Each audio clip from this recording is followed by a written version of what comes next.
What is praise, recognition, rewarding, and punishment? What are they all for? And what is my take on it? Hello, everyone. Good afternoon, good morning, good evening. Welcome to my podcast channel. And today I'm going to be maneuvering around the punishment and reward system.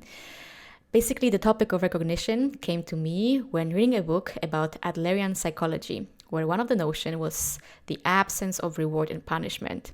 In this psychology or in this approach, you don't influence behavior through a carrot or a stick. Instead, you focus on encouragement. And probably now I will get bashed by parents who will say it's easier said than done. And of course, I don't have experience in being a parent, but I do still remember how it was to receive praise or punishment when I was small, right?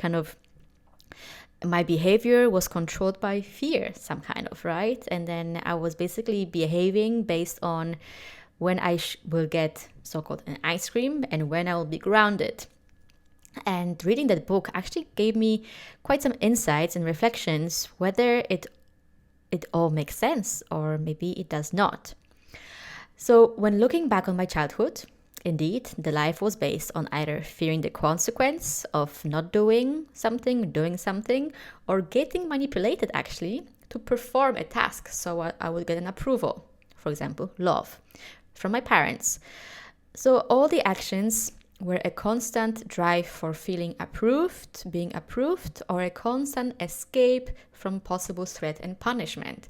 When I look at it like now, and when I look at it from this perspective, it's just so fucking sick. And did I ever bother or want to do these tasks? No, I just did them because I feared the potential punishment. And it's like training an animal, right? Through whipping. It would do the tricks in the end, but is it humane and cool way of getting someone to do something? I don't think so. Anyways, not the greatest way to grow up and build your self-worth, in my opinion. And most importantly, to know what you truly want in life or feel encouraged to explore stuff in life. Punishment and rewarding basically scrapped me from understanding what I really want and what I really love to do. And yeah, they scrapped my curiosity to try things, to explore and experiment. Thankfully, at some point in my life, I slowly started to feel the courage and the curiosity to do the things I liked. But the core button of me had been still seeking that approval for my actions, my decisions. And that's what attracted me to the Adlerian Psychology, where rewards and punishments are seen as bullshit and completely off the table. Instead, focusing on what's really behind the motivation for the actions. Like for kids, for example, we all want to belong and feel seen. And actually, not only for kids, I think for everyone, also adults. And Adlerian approach is a bit more complex than what I described. So if you feel intrigued, please check it out and check out some more resources online or in the description of the episode. I left a book title that I had read recently. So then when I started reflecting on recognition at work or adulthood overall, how is it there? What's my take on it? Let's try to dive in together. I guess business world probably operates a little bit on different rules. You get paid for the work you do, so you do something, you get the money, and that's it. Pure, kind of clear, straightforward transaction. And if you fail, of course not once, but consistently, you get fired. So being fired could be seen as punishment and getting promoted as a reward. Taking those two extremes aside, what truly keeps us motivated and encouraged to keep performing well? I guess most of us would say feedback or recognition from your manager. I remember so many times feeling anxious and stressed, waiting for my one-to-one with my manager or the performance review, where I would be waiting for the verdict. Isn't it that crazy? As if another person can value you and your life and all stakes are on it? Following the Adlerian approach, punishment and reward are already creating an unequal relationship and putting one person at the mercy of another, which in the end, that's not what we want to do, right? Obviously, it feels so nice to be at the top where you are giving the feedback and you are in control of someone's self-worth, but being on the receiving end, not super cool. And yeah, it just doesn't feel nice to feel that someone is in power of someone else. So that's where I'm puzzled a bit about. Like, I totally agree that this inequality doesn't do any good, apart from, whetting the ego of the manager who feels superior and in control.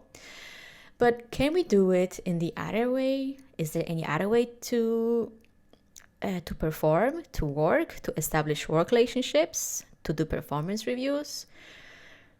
I'm not so sure. We all probably have been raised in this black and white world. I'm referring to punish and reward, that we don't know otherwise. So as employees, they will need feedback and recognition regularly from you as a leader. And especially when you are just starting your work career as an employee, you definitely need some feedback to understand if what you do makes sense, where you could grow, where you could improve, what else has to be done, etc. So I'm not kind of completely destroying the importance of feedback, right? I think it's still crucial, it's still helpful, and so on. I'm just kind of thinking out loud. Is there any other way than just punish and reward? What I would tell to myself, to my 20-year-old self, was to remember that people above me, managers as such, were still equal to me. We're still equal people, and to get a negative feedback or poor evaluation was just receiving a subjective opinion of another human being. That person is not God. That person doesn't have all the answers, and that person just shares the opinion. Of course, he or she may have more experience, may have done much more stuff at work, knows the dynamics better at the office. But in the end, Maggie from 15 years ago, please don't let this feedback destroy you or cut your wings. You are doing the best you can, and you are still learning and growing. So I think that's what resonated a lot with me when reading the Adlerian approach. Reward and punishment immediately creates this inequality between two people. One person apparently having the mandate to the truth, while in the end, usually the big part is just the opinion, and the receiver. Obviously, when feedback, evaluation is positive, etc., it might not harm as much. It could seem you share good news and the employee is happy and seems like a win-win situation. After reading that book, I think I'll be approaching feedback a little bit in a different way.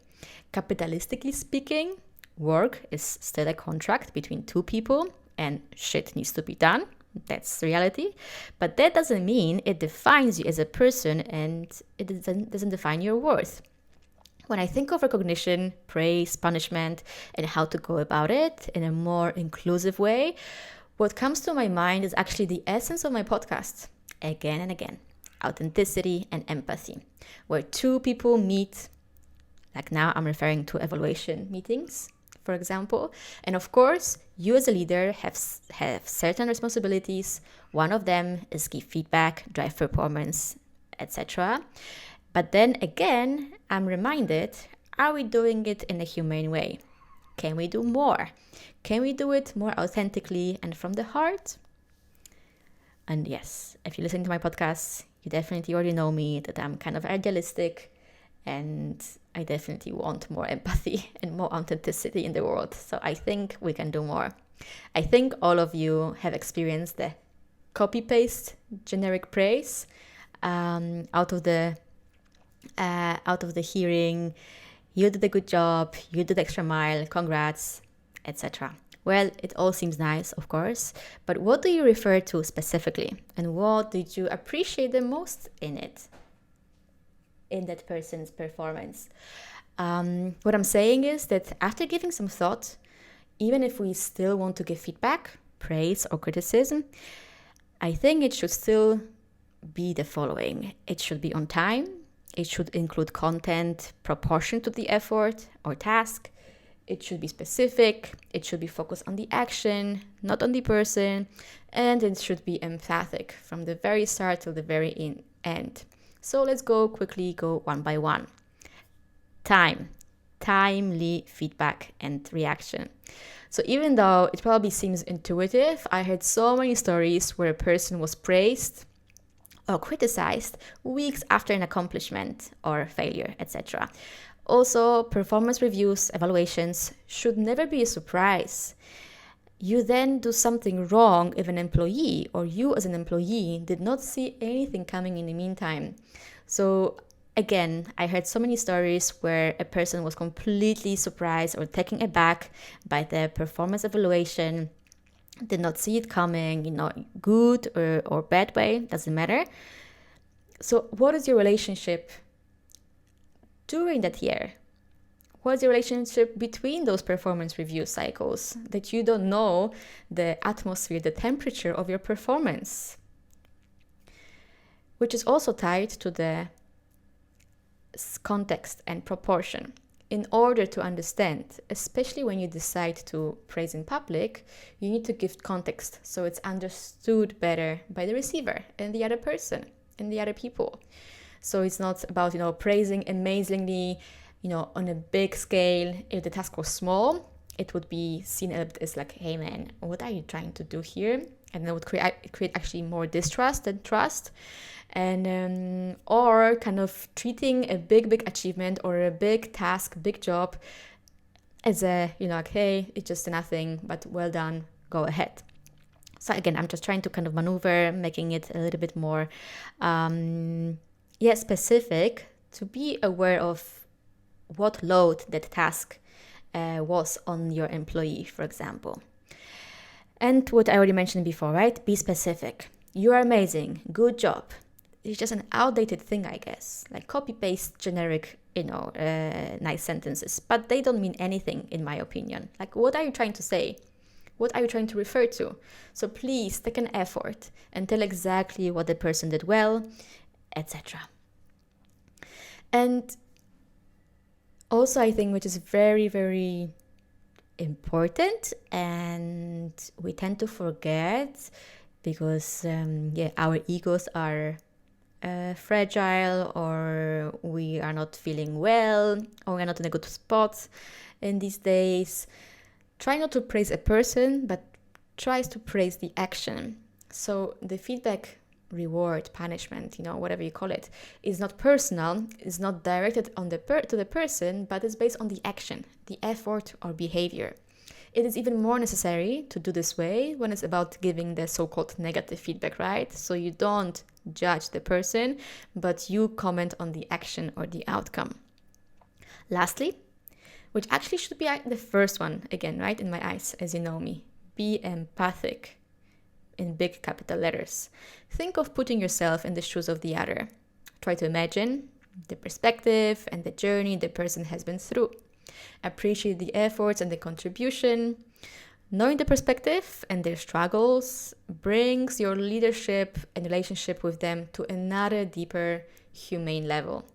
Praise, recognition does not become only a tool to motivate someone, but also it helps you nurture a relationship. And just to simply, for example, to show gratitude. So get to know the other person, see what kind of recognition this person would appreciate the most, publicly, via a thank you note, a small gift, a voucher, etc. I remember one of the best gifts I received, and it was actually very randomly timed and not tied to any performance or any project specifically, but it was just to show gratitude towards me, and it was from my manager giving me tickets to a yoga conference summit. It was out of the blue, and an email saying, hey Mikey, here are some tickets, I thought of you, that you would enjoy it, and then enjoy and have fun. And I couldn't have felt more flattered, appreciated, and seen.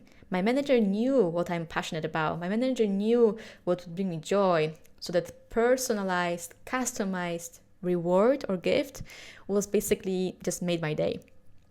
So again, do some homework, try to get to know your team and also your manager. As I believe, which is coming to my last point, recognition should not be one-way street. As much as managers could be giving feedback to their team members, their employees, managers should be receiving it too. Getting any form of feedback or praise or even criticism from your team members is great. It's super valuable piece of information. They know you pretty well too, right? It's a great opportunity to have this two-way street dialogue where you both sides on an equal level without any superiority, inferiority, can learn and grow and support each other in that journey. As a final note, I would like to say that all what I said seems if it can be only applied in a work environment. But again, no, I think what we can get out of it is a simple and kind reminder. It's never too much to show gratitude and kindness to others. Just simply tell you are happy, your people are around you, or if you feel like, make it specific. I love hearing from my boyfriend a simple thank you for making him coffee or doing something else. It's already, kind of lifting my spirits already today. The gratitude that he shows me for a specific behavior that I know this makes him happy. So of course I will be doing it more because I know he appreciates this and maybe not the other things. So I invite you to think of 2 people in your life today and send them an email or tell them in person or on WhatsApp what you are specifically grateful about when it comes to them. Just out of the blue, without any reason, just because today you wanted to give a nice act of kindness and gratitude. I'm having a smile right now when I'm thinking of gratitude and random emails of kindness because I just did it a couple of days ago to 2 of my best friends, and the energy that created, it just was priceless. Like, did not see it coming and they just loved it. I loved writing to them. So yeah, why not doing it more? So thanks a lot, guys, for your time, for listening. Again, please let me know what your thoughts about it. What's your take on praise and punishment, obviously, which is, a bit of a controversial thing, a bit of controversial opinion or approach. What made you, reflect on it? In what way? So please, just give me some feedback. Even negative, but with empathy, please. Thanks a lot. Have a wonderful day. Till next time. Bye-bye.